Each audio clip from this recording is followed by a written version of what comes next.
There have been rowdy protests outside Melbourne University where Foreign Minister Julie Bishop has been addressing the C20 summit, and reporter Lisa Tucker is there. Lisa, bring us up to date on what's happened. Well, Jo, she arrived at 9:30 to speak, as you said, at the C20 summit, where she discussed what would be on the agenda for the G20 summit in Brisbane in November of this year. But there were about 15 to 20 protesters, university students here this morning. They were actually having coffees and gathering across the road when she arrived this morning, so they missed her in that sense, but they were here and ready when she was preparing to leave after giving her speech at the Melbourne University. And there was a bit of a scene outside as she left. She managed to leave outside a back door, and they didn't catch her as she got into the car, but one of the protesters who saw her leaving lunged at the vehicle when she was in the back seat.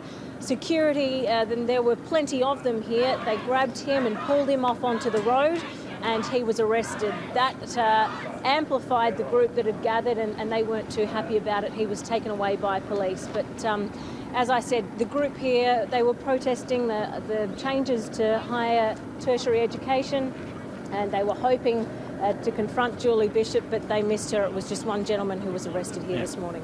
Yeah, and so, Lisa, the rest of that group, we're just seeing some pictures of that young man being arrested at the moment, and we saw some earlier images of people outside some glass doors there. So in that, the pushing and shoving of the group outside the glass doors, there were no arrests there?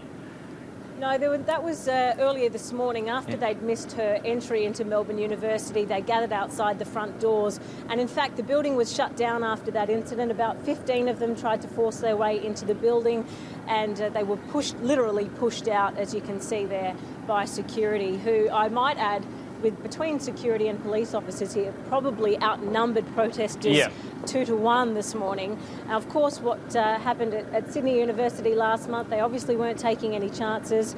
Julie Bishop herself this morning mentioned to journalists inside that it's par for the course having this extra security at the moment.